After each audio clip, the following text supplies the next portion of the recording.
Hello citizens. Imagine कीजिए आपके पास अपनी एक कार या स्कूल बस है जिसके सारे टैक्स और इंश्योरेंस आपने समय पे भरे हैं। और अचानक चुनाव के लिए सरकार एक लीगल ऑर्डर देकर आपकी गाड़ी जब्त कर लेती है। आपके पास कोई चॉइस नहीं है। और फिर उसी सरकारी ड्यूटी के दौरान उस गाड़ी से एक भयानक एक्सीडेंट हो जाता है, जिसके बाद लाखों का कॉम्पनसेशन मांगा जाता है। लेकिन आपकी इंश्योरेंस कंपनी हाथ खड़े कर देती है और सरकार भी पूरी तरह पल्ला झाड़ लेती है। वेट, क्या ऐसा सच में होता है? आम आदमी तो इसमें पूरी तरह बर्बाद हो जाएगा। हर इलेक्शन साइकिल में हजारों गाड़ियां ऐसे ही ली जाती हैं।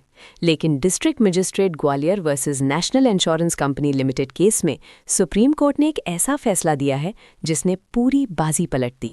पिक्चर दिस, जनवरी 2010, ग्वालियर का किड्जी कॉर्नर स्कूल। पंचायत चुनाव के लिए डिस्ट्रिक्ट मैजिस्ट्रेट ने उनकी बस को रिक्विजिशन कर लिया। मतलब स्कूल के पास कोई चॉइस ही नहीं थी, उन्हें अपनी बस देनी ही पड़ी। बिल्कुल कोई चॉइस नहीं। Section 160 of the representation of the people act के तहत ये एक फर्स्ट लीगल कमांड है। समझ गया। फिर क्या हुआ? इलेक्शन ड्यूटी के दौरान उस बस की टक्कर एक मोटरसाइकिल से हो गई।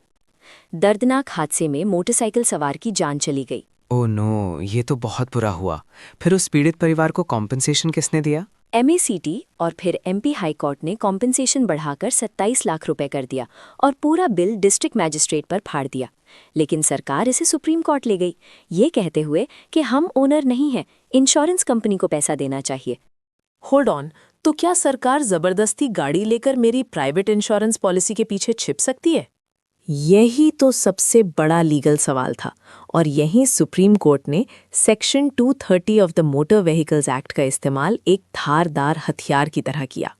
वेट, ये सेक्शन क्या कहता है? जिसका नाम गाड़ी की RC बुक पर लिखा है वही ओनर हुआ ना, इसमें इतना सोचना क्या? Not exactly.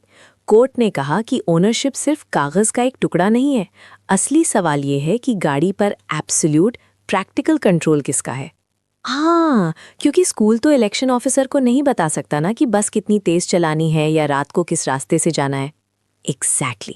जब सरकार अपनी स्टैट्यूटरी पावर का इस्तेमाल करके आपकी प्रॉपर्टी ज़बरदस्ती लेती है तो वो लीगली आपके जूतों में आ खड़ी होती है। सो बेसिकली उस दौरान सिर्फ और सिर्फ सरकार ही असली ओनर है। बिल्कुल। जब प्राइवेट मालिक के पास कोई कंट्रोल ही नहीं बचा तो उस पर कोई लायबिलिटी नहीं डाली जा सकती। बट वेट, इंश्योरेंस कंपनी का क्या? उन्होंने उस बस का रिस्क कवर तो किया ही था ना? हाँ, लेकिन सिर्फ रेगुलर यूज के लिए। एक इंश्योरर नॉर्मल प्राइवेट ऑपरेशंस के हिसाब से अपना रिस्क कैलकुलेट करता है। So what you are saying is election के लिए गाड़ी का स्टैट्यूटरी कंपल्शन रेगुलर यूज नहीं है। सही पकड़ा। सरकार के क्रिएट किए गए रिस्क का बोझ प्राइवेट इंश्योरर पर डालना लीगली अनफेयर है। पर सरकार ने कोर्ट में कुछ तो दलील दी हो कि बचने के लिए। सरकार ने UP SRTC केस का हवाला देकर बचने की कोशिश की, लेकिन सुप्रीम कोर्ट की पैनी नजर से एक बहुत बड़ा फर्क छिप नहीं पाया। लेट मी गेस, क्या वो SRTC वाला केस एक वॉलंटरी एग्रीमेंट था? Spot on. SRTC एक वॉलंटरी लीज थी जहां दोनों पार्टी राजी थीं, जबकि यहां ये एक फोर्स्ड स्टैट्यूटरी रिक्विजिशन था। जबरदस्ती के काम में लायबिलिटी भी जबरदस्ती कराने वाले की होती है। वाओ, तो सुप्रीम कोर्ट ने सरकार की अपील खारिज कर दी और उन्हें ही वो 27 लाख रुपए चुकाने का आदेश दिया। ये आम जनता और इंश्योरेंस कंपनीज के लिए बहुत बड़ी जीत है। बिल्कुल जीत है। तो अगर चुनाव में आपकी गाड़ी ली जाती है तो घबराना नहीं है।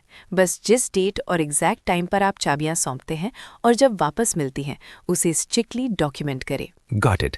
उस दौरान मेरी लीगल लायबिलिटी पूरी तरह पॉज हो जाती है।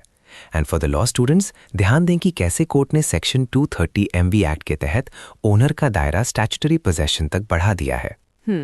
हमेशा याद रखिए, जब स्टेट आपकी प्रॉपर्टी पर हुक्म चलाता है तो उसे उस प्रॉपर्टी के रिस्क की जिम्मेदारी भी उठानी ही पड़ेगी। Never let them tell you otherwise.